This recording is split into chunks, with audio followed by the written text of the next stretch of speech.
Abşeron ilə yenidən başla layihəsi 3-cü, yəni sonuncu qalibimizin evindədir. Bugün uşaq otağının kosmetik təmiri üçün başladığımız giveaway-in sonuncu otağına keçid edirik. Süleyman bəy, gəlib çatdıq sonuncu qalibimizin evinə. Bəs siz bu yeni otağın təmirində nələrə diqqət eləməyi düşünürsünüz?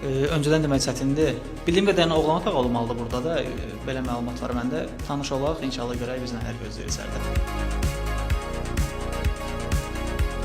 Sizi təbrik edirik. Artıq sizin otağın dizaynı tamamilə dəyişəcək.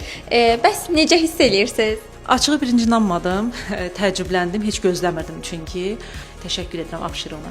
Türkan xanım, bu otaqla bağlı əsas istəkləriniz nələrdir? Əsas neytral rəng istəyirəm. Yəni çox da istəmirəm ki, oğlan olduğuna görə mavi olsun. Neytral rəng olmanı daha çox istəyərdim. Süleyman bəy, bir də sizdən soruşaq. Sizin bu otağa baxdıqda hər hansısa bir fikriniz formalaşırmı? Bunlar nələrdir? Çox insanlar, yəni birbaşa oğlan deyən kimi mavinin tonlarına köklənirlər. Yəni bunu biz artıq bu stereotipi aşmağa çalışırıq. Yəni yaxşı bir şeydir bu. Düşüncəmə görə biz burada yəqin ki, şkaf nəzərdə tutacağıq bu hissədə. Çox güman bu hissədə biz verəcəyik 5-i yəqin ki, uşağın yaşı az yaşlı olduğu üçün.